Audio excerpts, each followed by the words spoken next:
Os traballos iniciais que xa se están a executar no antigo estaleiro de Hermida, en Abruñeiras, céntranse no interior da nave, onde se habilitará ximnasio, aseos, vestiarios e zona de almacén. En principio, estes traballos están fundamentalmente orientados á compartimentación interior, construción de vestiarios, aseos, dependencias para ximnasio e demais.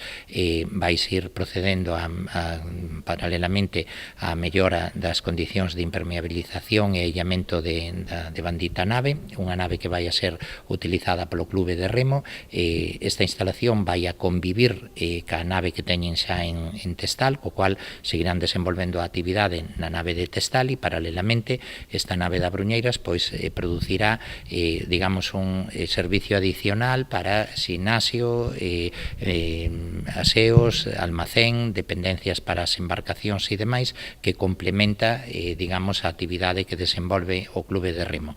Ademais de ampliar as instalacións do Club de Remo, a reforma desta nave cun investimento de 400.000 euros porá en valor o litoral da Abruñeiras, dando continuidade ao sendeiro peonil da Costa Noiesa.